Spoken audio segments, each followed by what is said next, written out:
When I think about who is Donald Trump, I mean, this is a man who never showed a particular interest in geopolitics, never showed a particular interest in complicated schemes that would take a lot of effort and quiet. He likes big real estate deals. And so my assumption is for him, this was all about real estate. I've talked to two different people within the Trump world who said the whole campaign was originally, no one thought he'd win. It was a way to get a bigger name, maybe get that Trump Tower Moscow, maybe get a few other projects off the ground.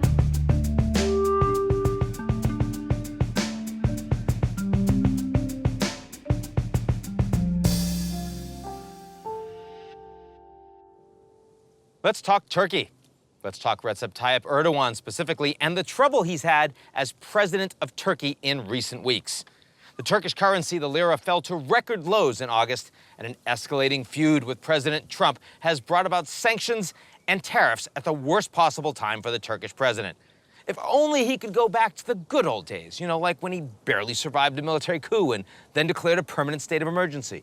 Hi, I'm Ian Bremmer, coming to you from the beautiful and still above water island of Nantucket, and welcome to your GZERO world. On the show this week, I sit down with Adam Davidson, a staff writer at The New Yorker who covers all things business, politics, and the business and politics of Trump. Then, of course, I've got your puppet regime.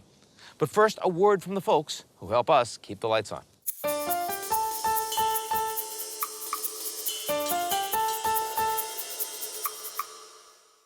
Things slow down in August, right? Tell that to Turkey's president, Recep Tayyip Erdogan, who did not, by any stretch of the imagination, have a good month. First, a quick primer on Erdogan himself. He was a legitimate anti-establishment politician when first elected to power. But Erdogan quickly used Turkey's strong economic performance to help solidify his political hold over the country. Part of Erdogan's appeal was always his ability to deliver a better standard of living to poorer Turkish areas. But his quest to amass power is now hurting Turkey's economic prospects. Erdogan led Turkey in one job or another for some 15 years already, but for the last half-decade, their economy has been sliding. So is its democracy. Erdogan has governed under a state of emergency ever since an attempted military coup back in 2016. Erdogan then throttled the free media and imprisoned political opponents. The state of emergency there was recently lifted, but not much has changed in terms of the way Erdogan governs. His increasingly authoritarian, nationalist, and anti-Western bent is alienating foreign investors, which is hurting the Turkish lira. As the currency plunges, domestic capital flees. And indeed, 1/3 of Turkey's millionaires in the past 12 months have fled the country. Erdogan's most pressing problem is the economy. Turkey's borrowed heavily in recent years on international markets. They now face a bill of some $150 billion a year to finance the debt and the country's current account. The lira, Turkey's currency, hit an all-time low in August, though it recently partially rebounded, and Erdogan is now locked in an escalating diplomatic fight with President Trump, already resulting in painful sanctions and tariffs. Why is this happening? How could things have gone so wrong so fast for the NATO ally? And doesn't Trump love strong men like Erdogan? Strong, good, weak, bad, no collusion, all the rest? Much of the rhetoric around this spat revolves around an American pastor, Andrew Brunson. He's a U.S. evangelical minister, and he's been held in Turkey for the past 2 years. Turkish prosecutors say that Brunson has ties to the Kurdistan Workers' Party, which the Turkish government considers a terrorist group. They say that Brunson participated in the failed coup against Erdogan back in July 2016. They've provided no evidence to the United States to support that claim. U.S. government, not surprisingly, says Brunson is an innocent man and that it's time for him to come home. Some reports suggest that Trump believed Erdogan had agreed during a recent NATO summit to a prisoner swap, that Trump would ask Israel to release a Turkish national accused of spying in exchange for Brunson. Israel released the Turkish prisoner, but Erdogan, who denies any such deal was made, ordered only that Brunson be moved from prison to house arrest. An infuriated Trump responded with sanctions and tariffs. There's also a Syria problem between the two countries. U.S. support for Kurdish forces fighting in Syria angers Erdogan, who views them as an extension of the PKK, a Turkish Kurdish rebel group fighting for autonomy and considered a terrorist organization by Turkey. But the broader problem with Turkey's economy has less to do with sanctions and tariffs imposed by Trump than with Erdogan's own economic mismanagement. He has repeatedly intervened against the independence of Turkey's central bank to stop them from raising interest rates because he thinks a reduction in the money supply will slow growth and damage his own popularity. And Erdogan's decision to name his son-in-law as finance minister, where have I heard that before, hasn't exactly endeared him to voters or to investors. Look, we're still a mile away from bank runs or long gas station lines in Turkey, but it could soon come to a head with Erdogan if relations with the West deteriorate further and he can't get inflation under control. All the more reason why the United States and other NATO allies should watch for warming tensions between Ankara and Moscow. With NATO allies like these, Erdogan may be thinking, why not cozy up to Russia or even China? For now, Turkey's support is coming from an unlikely source, Qatar, an ally of the United States, having big financial fight with the Saudis and the Emiratis. They've recently promised $15 billion of investment to get Turkey out of the hole. But while that's a promise, let's see when that money actually comes through and how it comes through. For now, Turkey's economy has gotten a little bit of time. Going forward, there's no reason to believe it's going to improve, and every reason to believe that the pressure politically on Erdogan is only going to grow. This week, I sit down with Adam Davidson, staff writer at The New Yorker. Adam covers all things business, tech, and politics, and today I'll ask him, among other things, about Trump's foreign business deals and what conflicts around them could mean for the future of his presidency. Let's get to it.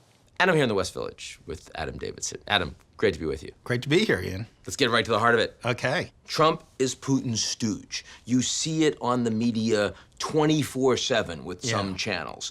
You've done all the investigative work. I want to understand, do you believe that there is evidence, any evidence, that that is the case? I think, as Josh Marshall of Talking Points Memo said, the best evidence is like the evidence of a black hole. We can see that there's some gravitational force where Trump behaves with Putin unlike he behaves with any other human being in the world. We know that there have been times he's been angry at Putin in private, but has not lashed out. So that is when he showed the nuke raining down on Mar-a-Lago, for example, right? Exactly. Yeah, he didn't like that. Yeah, he didn't like it, but he didn't Well, say it's a anything. property thing. Yeah, Sure. that he, as Keith Darden at American University told me, it shows he is capable of restraint and strategic thinking. But I don't think we have. I think we have what we definitely have are two overlapping processes. So we have Russia, according to the estimates of Gabriel Zuckman at University of California, Berkeley, half of Russian wealth is hidden overseas. Mm-hmm. It's a massive amount of money. It is a torrent of trillions of dollars that have flown out of Russia. And much of that money is money that flowed through, oligarchic channels, both in a complicated way, both to hide it from Putin and also with Putin's awareness this was happening and Putin's participation. So you have this funnel of money coming from Russia, and Trump is one of a bunch of people who are grabbing at that money and entering essentially the Russian oligarchic capital system. So we have Trump sort of bumbling into this system, grabbing at this system, and we have Putin using this system in multiple ways to advance his interests. So in your view, Trump is not really aware that he has bumbled into the system. It's just easy, useful money for his organization. Is that correct? Yes. I think he's aware that he crossed lines. I think he's aware that he took actions that he needs to keep hidden. I think he... In these various dealings. In these various dealings. But you don't believe that he is aware that, I am colluding with the Kremlin to get this cash? I mean, I think that if you prove collusion, you prove compromise of collusion, because if you prove that Trump actively participated in an effort to steal an election with the Russian state. No, I'm not going there. I'm just talking And about on the financial side. It sounds like you don't believe the intentionality is not only provable, but not there. I don't think it's there. I don't think it's provable today. But you also, it sounds like you don't think it's there. Yeah, my best assessment is before the presidential campaign, Trump saw this as a source of easy money, a fairly risk-free money. The U.S. authorities rarely prosecute this kind of financial crime. They're extremely hard cases to prove. And they have to be proven by the Department of Justice. The Department of Justice does a few dozen a year, and usually it's self-reported. And they've shown that they want big settlements, and they're not going to get $800 million out of Trump. So I think, he saw it as easy money. I think he almost certainly either knew or so strongly suspected, he effectively knew that his partners were engaged in possibly serious financial crime, like terror financing, Okay. But he didn't think of it as a state-level activity. Now, I think that there's an awful lot of interaction between the Trump campaign and various Russians. I think that's way more than is explicable from purely, innocent motives. So I think it's worth looking. I'm definitely not ready to say there clearly was no collusion. And when I think about who is Donald Trump, I mean, this is a man who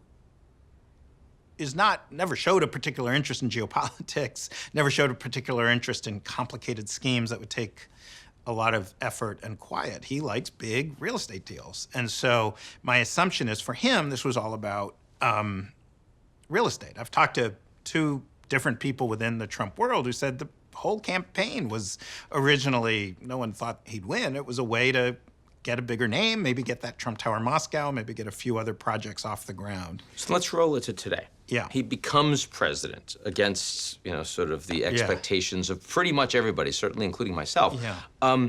What then changes, if anything?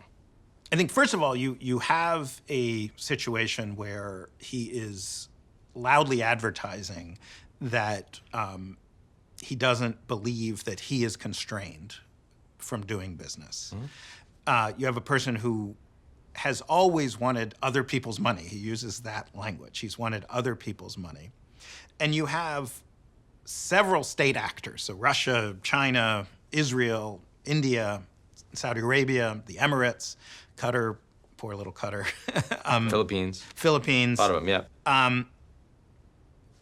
Building operations designed to influence either Donald Trump himself, one of his kids, or Jared Kushner or his family by building financial ties. And when you think, what are the constraints? What would prevent that from happening? Trump himself has said he is immune from prosecution for doing business as president. It seems very clear he has sent a signal to his cabinet and to others, do as much business as you need to. We're not going to look at you. So where one of the areas I really want to devote myself to is what are the potential avenues for him making wealth while president, and how do those influence foreign policy decisions? And it's a tricky area because you'd want to see places where he's doing something that runs counter to his instincts. He seems to have an instinctive attraction to autocrats. He seems to have made either a genuine or calculated decision to support the most hardline Israeli position on Israel. He seems quite taken with the Saudis. So is that because they paid him off, or is that because those are his instincts? It's very hard. So you look at things like in China, the ZTE decision where Chinese telecom company. The Chinese telecom company where Trump... he decided not to bankrupt that company. Yeah, he decided, but they were pretty bad actors using, trying to use their technology to essentially spy on folks. And he intervened to save this Chinese company, saying he was worried about Chinese jobs. That's a weird one. So have you found, do you think, any supportive evidence thus far? When Trump went to China, one of his big moments was saying, I'm so thrilled that there is this, that the Chinese have committed to this $25 billion purchase or contract with American Ethane. Now, nobody's ever heard of American Ethane. Sounds pretty American, sounds good. Must be lots of American jobs. So American Ethane is a paper company. It's done nothing. It's bought. It does not exist as a firm. They are. It is owned by a group of Russian nationals, Alexander Nikolaev, who we know it was the man giving money to Maria Butina, the woman arrested for spying for Russia. It's owned by Roman Abramovich. It was at a time. He's out of it now. A close Putin aide and advisor, an oligarch. And then a group of Georgian Jews who had close ties with the Central Asians who Trump did business with. And the CEO was one American lawyer from Louisiana.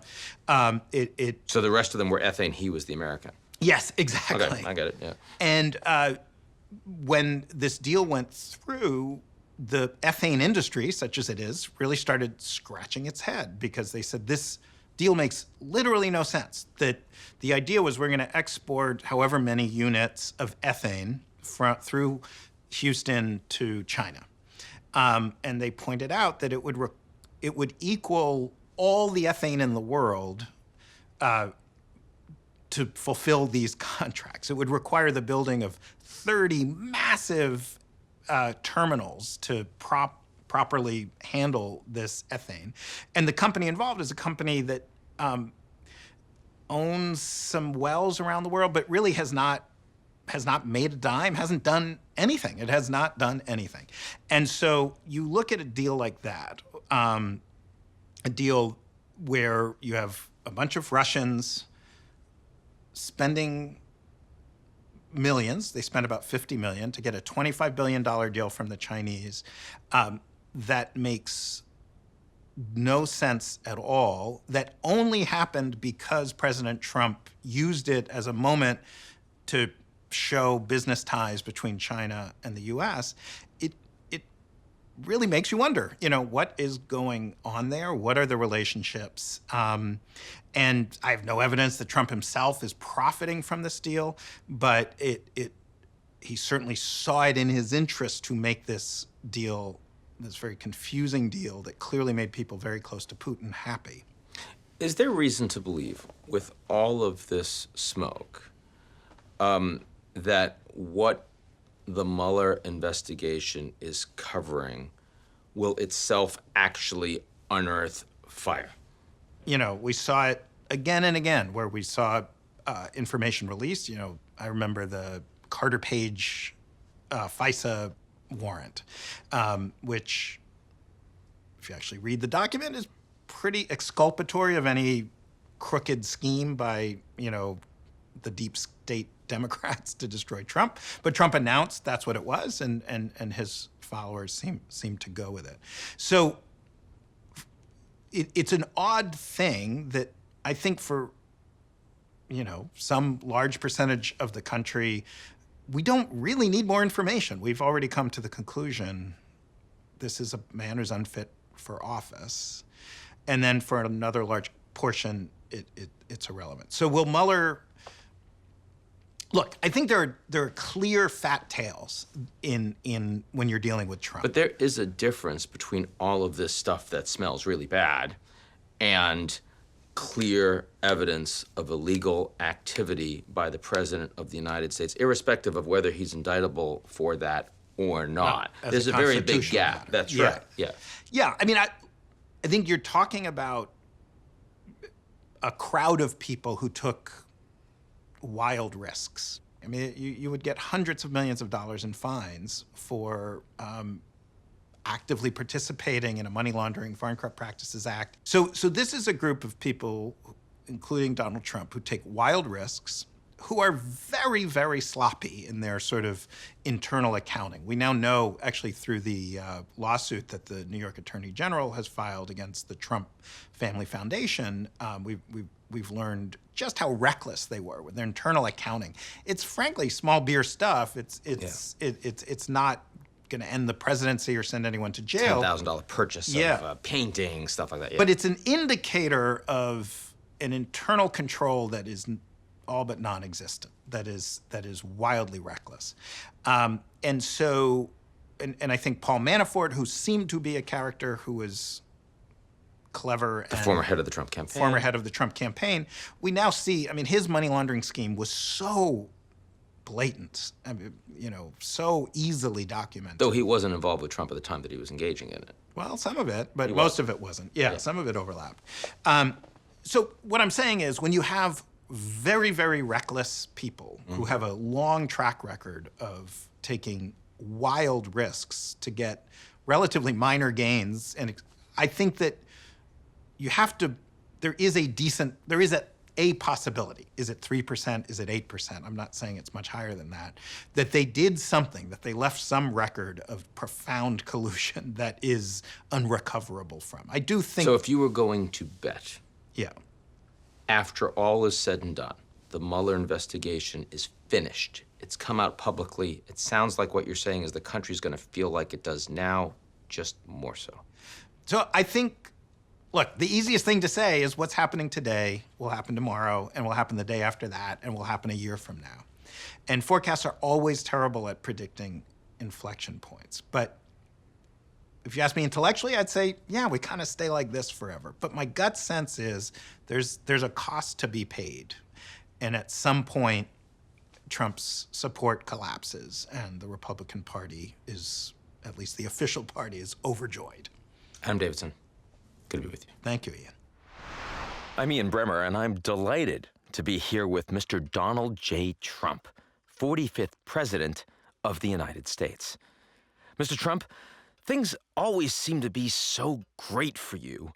So I have to ask, have you ever had a day that was not great? Well, I'll tell you, Ian, I have. And so not long ago, I had a horrible day, just a tremendously horrible, terrible, bad day. And so what happened was I woke up and I realized that I was locked out of my Twitter and could not remember the password. Well, now that is breaking news. I mean, it must have been terrible. You were totally defenseless. Completely, totally defenseless, okay? Failing media all over me, okay? I called the IT department at the White House, and because I canceled everyone's visas, of course, there is no IT department at the White House. And so there was only one place that the newspapers told me I could go where everyone could help. Russia.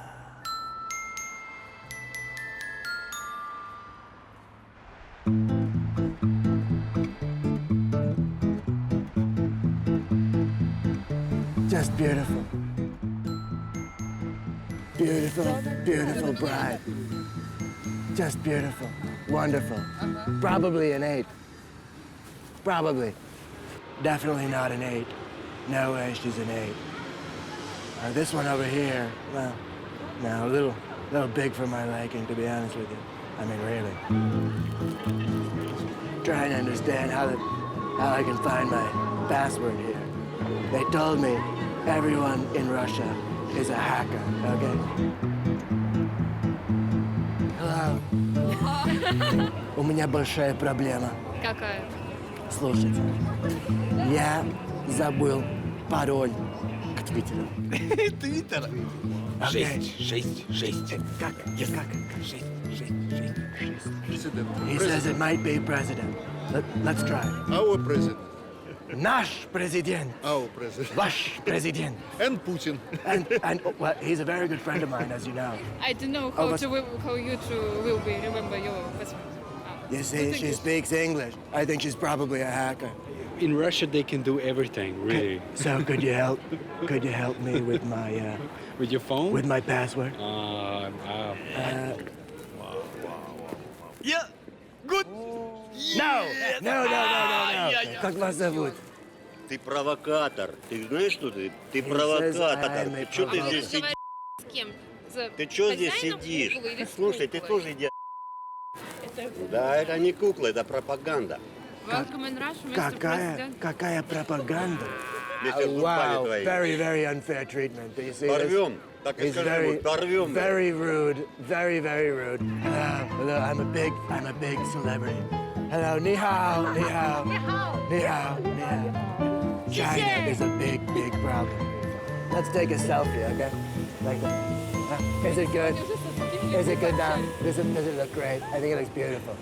When you're a star, they just let you do it. Watch it. It's like a magnet, okay? Will you kiss me? Will you kiss? Oh my goodness. Can you believe it? I wish I could tweet about this, but I can't. But in the end, nobody in Russia could help me. It was very, very bad, and I was in a dark place, about to do something truly, truly terrible. And just then... Who is that?